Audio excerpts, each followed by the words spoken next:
गंगापूर तालुक्यातील शेणपुंजी रांजणगाव येथे धम्मचक्र परिवर्तन दिन मोठ्या उत्साहात साजरा करण्यात आला। यावेळी भीमसैनिक हजारोंच्या संख्येने उपस्थित होते। गंगापूर तालुक्यातील शेणपुंजी रांजणगाव येथे महामानव डॉक्टर बाबासाहेब आंबेडकर यांना अभिवादन करण्यात आले। यावेळी बाबूराव शिवराम हिवाळे, भीमराव कीर्तिकर, प्रभाकर मालकर, जावेद शेख, मचिंद्र बोराडे, दीपक जाधव, कृष्णा जोशी, गणेश गायके, सुरेश बोकण, साईनाथ जाधव, गणेश हिवाळे, मुरलीधर हिवाळे असे अनेक मान्यवर उपस्थित होते।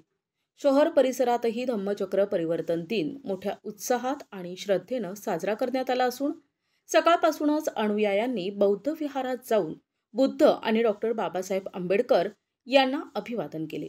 या कार्यक्रमात तरुणाईने मोठ्या संख्येने सहभाग घेतला तर महिलांचा सहभागही लक्षणीय होता। यावेळी प्रमुख मान्यवरांनी बाबासाहेबांच्या विचारांचा प्रसार आणि सांविधानिक मूल्यांची जपणूक करण्याचं आवाहन केलं। संपूर्ण परिसर जय भीम नमो बुद्धायच्या घोषणांनी दुमदुमून गेला होता। प्रतिनिधी अमोल पारखे, NTV न्यूज मराठी, छत्रपती संभाजीनगर।